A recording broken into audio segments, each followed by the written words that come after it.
Joining me now is Susan Madden, who is the head of medical education at the University of East Anglia.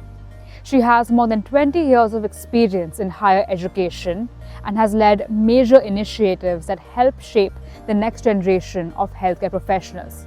She also has a background in physiotherapy.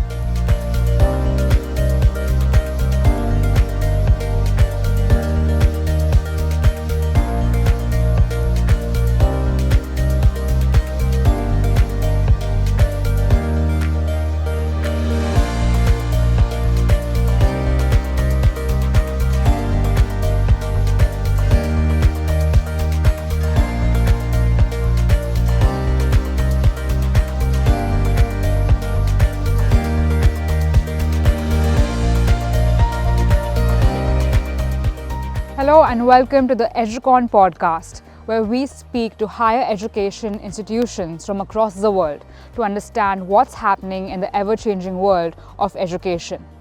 Today, we're at the University of East Anglia. In fact, this background was also seen in the movie Avengers: Age of Ultron. We have some very interesting conversations lined up today. My name is Janhavi, and those conversations are brought to you by Java and Skoda.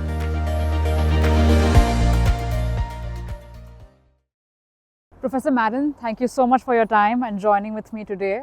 You have a lovely campus and building over here at the University of East Anglia.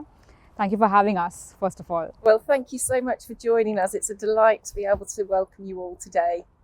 I'm also going to talk to you a little bit about your work and research and the various things that you've been doing. Yes. So you've worked across healthcare, you've also worked across education. What's that been like for you? What's your life and your journey been like? So I qualified as a physiotherapist over 25 years ago. I was always interested in holistic care of people. So I took a PhD in medical sociology. After I finished my PhD, I then went into research and development work. But I always loved the university sector. I always loved education. So I returned to education, higher education. And during that time, I was able to work with professional backgrounds, not just physiotherapists, occupational therapists, speech and language therapists, then eventually nursing. And then I was lucky enough to be able to work in medicine. And during that time, my portfolio, my career has developed very much into sort of more leadership type of education. So I now am head of Department of Medical Education and also the deputy head of schools. So a very varied career, but although I've worked across many different professionals in the healthcare medicine, there's similarities across all of them. Good curriculum design, good, exceptional student experience, working with NHS partners, seeing how the NHS has evolved and what the needs of the workforce are, how they have evolved. So I feel like I've had this long journey through NHS workforce, but actually there's always the core element of making sure patient care is exceptional, the student experience is exceptional, and producing a workforce that will be fit for the next 30, 40 years. Right. You've spent 20 years in higher education, right?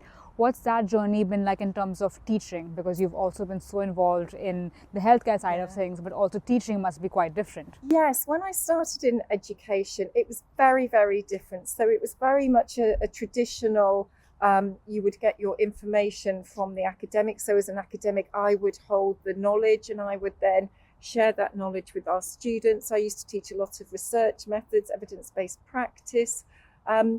And it was very much, students would have their education at a set time in the classroom. They may go away and read some books or some articles. An assessment may be an essay or an exam.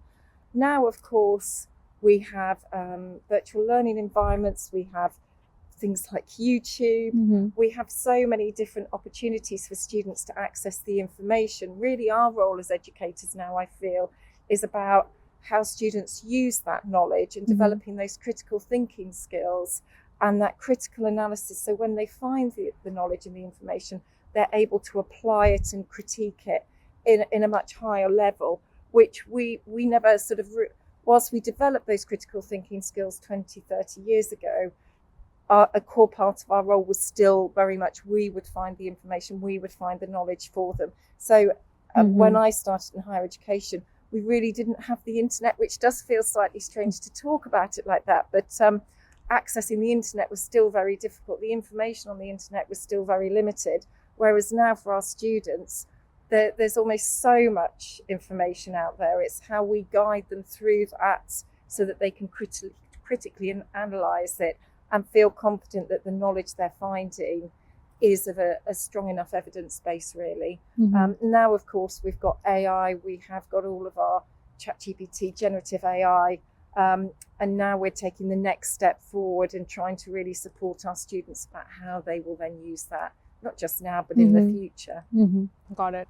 And I must congratulate you because I believe you've just completed your MBA. Yes, literally last month I've just submitted my final piece of work for my MBA. Yes. So. I have to ask, how have you managed that and being the head of the medical education department? Well, it has been very difficult. There's been lots of late nights and weekends, but I think I was very, very fortunate that I've done my MBA at the business school at the University of East Anglia.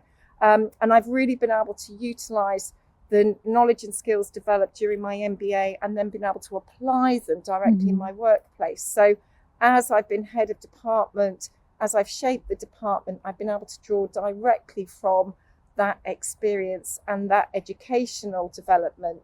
So whilst it has been incredibly intense, it's also allowed me to really enhance the education department and allowed me to complete the MBA at the same time. Wonderful. Something that you're also very passionate about is, I believe, ensuring that there's proper development of the NHS workforce. Yes. Right? What does that mean to you? Are there challenges that you believe that must be solved as soon as possible and are really pressing? Well, I think that obviously one of the biggest challenges for the NHS is we have a large elderly population in our region. We have health inequalities, and it's really thinking about how we can develop a workforce that's really going to support that population. We will always have people who are acutely unwell, people who have cancers, but actually we need to think about our wider population. So one of the innovations that we have brought in the school is we've developed a graduate entry medicine programme, and that very much is looking at the rural and coastal populations of our region.